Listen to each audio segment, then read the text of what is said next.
gente, aqui é a Milena Vitalino e eu tô aqui hoje para falar sobre a Constituição de 1824, tecnicamente a nossa primeira Constituição. Tecnicamente, porque em um contexto pós-independência, que foi em 1822, nosso país passou por um processo de formulação da nossa Assembleia Constituinte, e a que mais deu certo foi a de 1823, só que ela meio que limitava o poder de Dom Pedro I e justamente por isso ele foi lá e a dissolveu.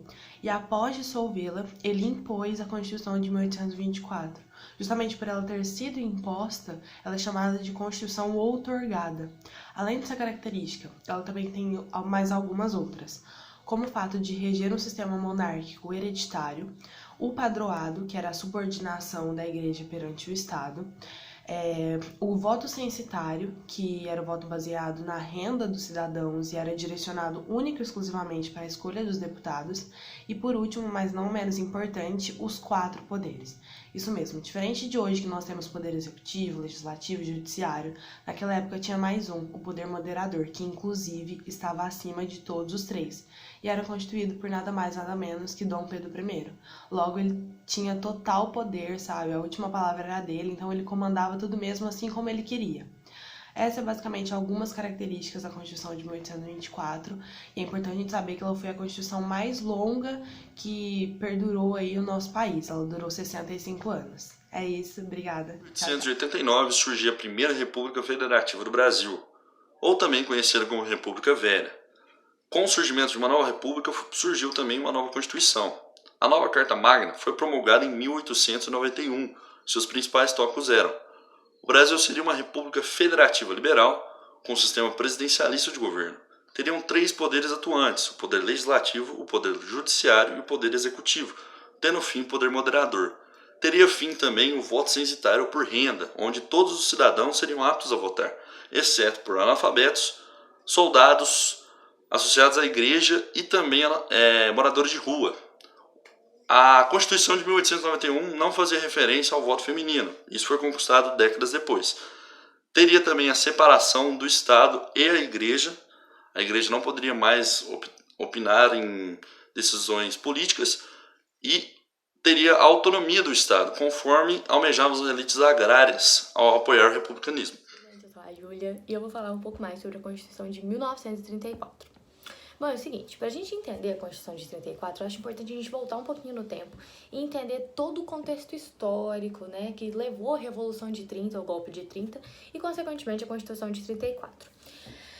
O Brasil vivia um momento, né, a República Velha, onde as oligarquias estaduais eram muito fortes, com destaque para São Paulo e Minas, né, que foram protagonistas aí da política do café com leite. São Paulo e Minas se alternavam no poder presidencial e eram completamente influentes nas oligarquias, né, nas demais oligarquias. Então, São Paulo tinha indicado um candidato, né, Washington Luiz, e estava na vez de Minas, né, indicar um. Só que aí São Paulo passou a perder Minas, falou, vou indicar outro. Indicou Júlio Prestes. E aí Minas falou, como assim, né, tava na minha vez. E, enfim, fruto de milhares de outras insatisfações, eleições fraudadas, Minas se juntou com a oligarquia gaúcha, a oligarquia paraibana, e formaram uma aliança liberal. Enquanto o PRP lançou Júlio Prestes, a aliança liberal lançou Getúlio Vargas e João Pessoa como vice.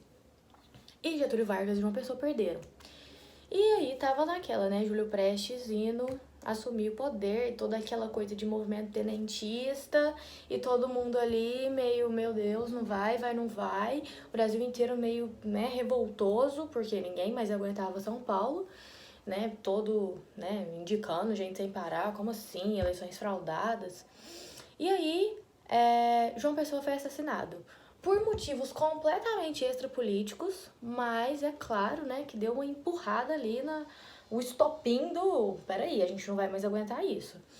E aí começou um grande movimento, né, Getúlio Vargas saindo do Rio Grande do Sul, indo até o Rio de Janeiro, por onde ele passava, uma legião de gente, e Getúlio Vargas assume o poder em 30, né?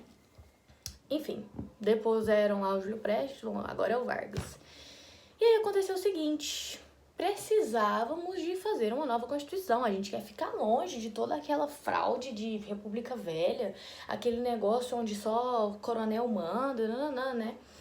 E a gente aproveitava que a gente estava num momento muito populista de Getúlio Vargas. Getúlio Vargas era o bambambam, sabe? A gente batia palma de pé pro cara, porque ele conseguiu acabar com a República Velha e toda aquela coisa da oligarquia. E as pessoas acreditavam muito em Getúlio Vargas para ser uma pessoa, um presidente trabalhista, sabe? Um presidente que iria acabar, colocar uma pedra na República Velha. E aí, a gente tem a Constituição de 34, com inúmeras mudanças, inúmeros acréscimos à Constituição de 1891, né? A gente tem agora o voto secreto, o voto feminino, uma legislação trabalhista com 8 horas, né, de jornada por dia, com previdência, com salário mínimo, férias. Então a gente tem milhares de acréscimos aí aos trabalhadores. A gente tem a formação de sindicatos. É claro que a gente tem, né, uma ideia mais corporativista, mas em tese, na Constituição, a gente tem a autonomia dos sindicatos, a gente tem a criação da justiça eleitoral, o que, mais uma vez, afasta aquela ideia de fraude da República Velha, porque todo mundo já sabia quem ia ser o presidente, né? Então agora a gente tem uma justiça eleitoral, algo que vai realmente fiscalizar as eleições. E nós também temos medidas nacionalistas para defender as riquezas brasileiras. Então, essas mudanças da Constituição são reflexo do Brasil progressista e liberal de Vargas, né? Inicialmente, né? Essa ideia desse Brasil liberal e progressista. E também é reflexo do populismo e do nacionalismo econômico de Vargas. Então, ele era uma pessoa extremamente nacionalista, economicamente, socialmente, e, enfim, a Constituição de 34 é mais ou menos isso. Espero que vocês tenham gostado e qualquer coisa podem conversar conosco para tirar dúvidas.